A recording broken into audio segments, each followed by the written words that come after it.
భక్తాగ్రేసరులకు విజ్ఞప్తి.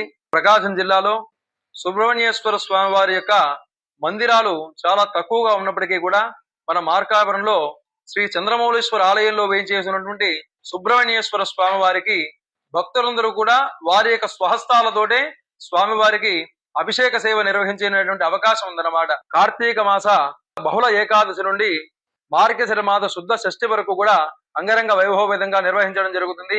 ఇందులో భాగంగా ప్రతి నిత్యము కూడా ఉదయము సుబ్రహ్మణ్యేశ్వర స్వామి వారికి పరమేశ్వరుడికి మహాన్యాసపూర్వకంగా ఏకాదశి రుద్రాభిషేకములు, అదే విధంగా లఘు పూజ, సాయంత్రం పూట స్వామివారికి దివ్యమైనటువంటి అలంకార భూషితంగా సహస్రనామ పుష్పార్చన, భస్మముతోటి స్వామివారికి భక్తాదుల చేత అర్చన, మహానైవేద్యము, మహాపంచ నీరాజములు, నక్షత్రహారతి, నాగహారతి, శేషహారతి అన్ని కూడా జరుగుతాయి. అదే విధంగా స్వామివారికి మహాపంత్రపుష్పము, చతుర్వేద స్వస్తి, సంగీత సేవ ఇటువంటి కార్యక్రమాలన్నీ కూడా జరుగుతాయి. అదే విధంగా 25వ తారీఖున మంగళవారం రోజు శ్రీ వల్లీ దేవసేన సమేత సుబ్రహ్మణ్యేశ్వర స్వామి వారి యొక్క కళ్యాణాన్ని నిర్వహించడం జరుగుతుంది.